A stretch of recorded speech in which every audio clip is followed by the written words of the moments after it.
আসসালামু আলাইকুম। শুভ সকাল। সবাইকে স্বাগত জানাচ্ছি আমার দেশ লিড নিউজে। সঙ্গে আছি তামান্না মিনহাজ। আমাদের আজকের লিড নিউজের শিরোনাম প্রশ্নের মুখে শিক্ষার মান। নিউজটি লিখেছেন রকিবুল হক। চলুন দর্শক জেনে নেওয়া যাক লিড নিউজটির বিস্তারিত। চলতি বছরের এসএসসি ও সমমানের ফলাফলে বড় পতন দেখা গেছে।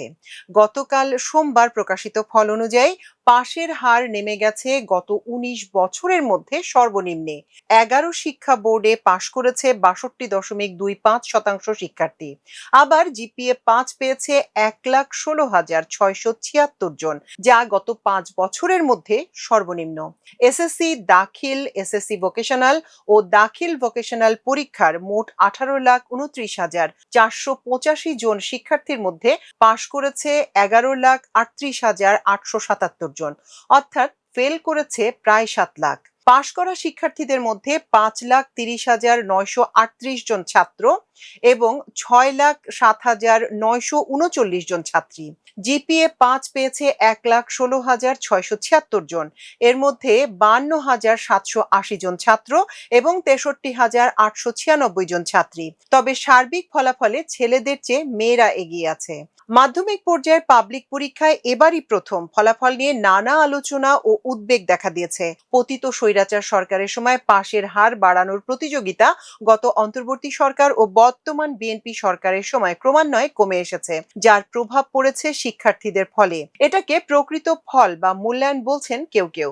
দীর্ঘদিনের পরীক্ষার মান ধসের বাস্তব চিত্র এই ফল প্রকাশ পেয়েছে বলে অনেকে মন্তব্য করেছেন। সংশ্লিষ্টদের মতে নকল ঠেকাতে পরীক্ষা কেন্দ্রে সিসি ক্যামেরার নজরদারি, পুলিশের বডি অন ক্যামেরা এবং প্রশাসনের কঠোর অবস্থানও এবার অকৃতকার্যের সংখ্যা বাড়ার অন্যতম কারণ। এদিকে ফেল করা প্রায় ৭ লাখ পরীক্ষার্থীর চোখের পানির দায় কার, তা নিয়েও চলছে আলোচনা। তাদের বিষয়ে সরকার ও শিক্ষা প্রতিষ্ঠানগুলোকে বিশেষ পদক্ষেপ নেয়ার পরামর্শ দেওয়া হয়েছে।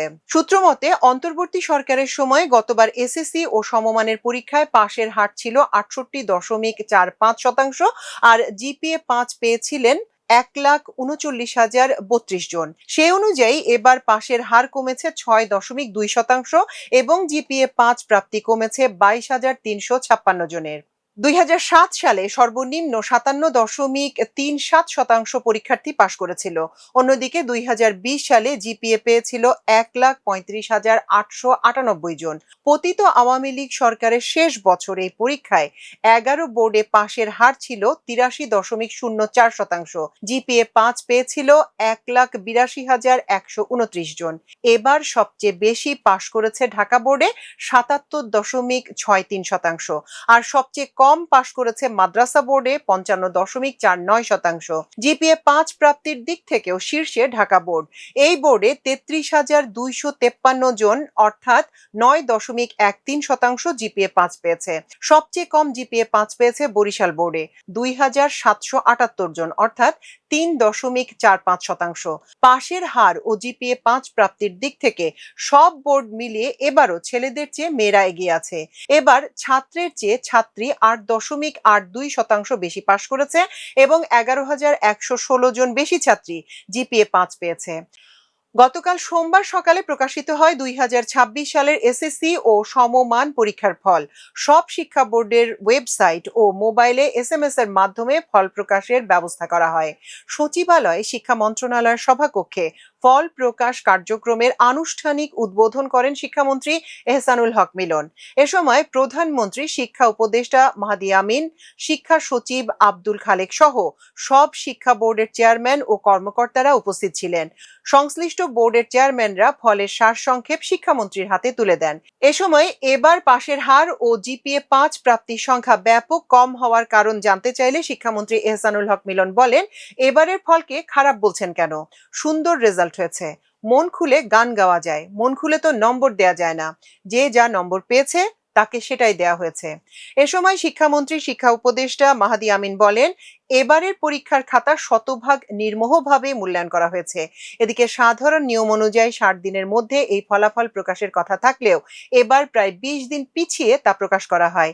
এ বিষয়ে আন্তঃশিক্ষা বোর্ড সমন্বয় কমিটির সভাপতি ও ঢাকা বোর্ডের চেয়ারম্যান অধ্যাপক সৈয়দ আখতারুজ্জামান জানান, এবারে এসএসসি ও সমমান পরীক্ষা গত 21শে এপ্রিল থেকে 20শে মে পর্যন্ত সব বিষয়ে পূর্ণ সিলেবাস ও পূর্ণ নম্বরে অনুষ্ঠিত হয়েছে। জুলাই মাসে দেশব্যাপী প্রাকৃতিক দুর্যোগ এবং চলমান এইচএসসি ও সমমান পরীক্ষার কারণে কিছু বোর্ডের পরীক্ষকদের উত্তরপত্র মূল্যায়নে বিলম্ব হওয়ায় ফল প্রকাশ কিছুটা বিলম্বিত করা হয়েছে। এবারই প্রথম পরীক্ষার্থীরা অনলাইনের পাশাপাশি শিক্ষা বোর্ড সমূহের নিজস্ব শর্ট কোড 16140 মাধ্যমে এসএমএস এ ফলাফল জানতে পেরেছে। জানা গেছে, গত বছরের চেয়ে এবার পরীক্ষার্থী ৭৪,৬০১ জন কম ছিল, তবে গতবারের চেয়ে প্রায় ৯০,০০০-এর বেশি ফেল করেছে। গতবার ফেল করেছিল ৬,৬৬০ জন, এবার এই সংখ্যা ৬,৯০,৬০৮ জন। এবার মানবিক বিভাগের ফলে বড় বিপর্যয় হয়েছে। এই বিভাগের ৫৯% ফেল করেছে। ফেল করা অধিকাংশ শিক্ষার্থী ইংরেজি ও গণিতে আটকে গেছে। এবছর সাধারণ ৯টি শিক্ষা বোর্ডে পাশের হার ৬৪.০৫%, যা গত বছর ছিল ৬৮.০৪%। পাশের হার কমেছে ৩.৯৯%।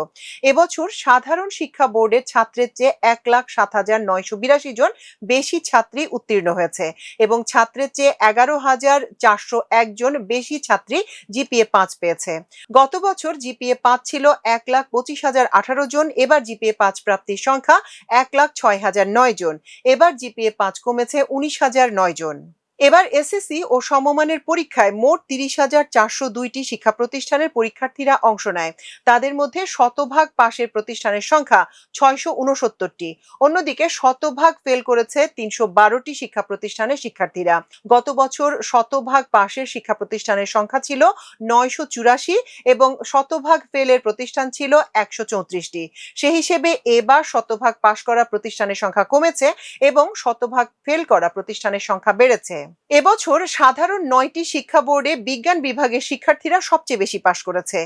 এই বিভাগের ছাত্র পাশের হার ৭৭.৩৯% এবং ছাত্রী ৮৩.৭০%। আর সবচেয়ে কম পাশ করেছে মানবিকের শিক্ষার্থীরা। এতে ছাত্র পাশের হার মাত্র ৪১.১৪% এবং ছাত্রী ৫৪.৩৮%। এছাড়া ব্যবসায় শিক্ষা বিভাগের ৫৯.৯৮% ছাত্র এবং ৬৯.৯২% ছাত্রী পাশ করেছে। সব বিভাগ মিলিয়ে ৯ বোর্ডে ৬৭.৯১% ছাত্রী এবং ৫৯.৭৩% ছাত্র পাশ করেছে। এবার বিদেশের ৯টি কেন্দ্রে এসএসসি ও সমমানের পরীক্ষায় অংশগ্রহণকারীর সংখ্যা ছিল ৪০২ জন। তাদের মধ্যে পাশ করেছে ৩৫৪ জন, অনুত্তীর্ণ পরীক্ষার্থী ৪৮ জন। বিদেশের কেন্দ্রগুলোতে পাশের হার ৮৮.০৬%।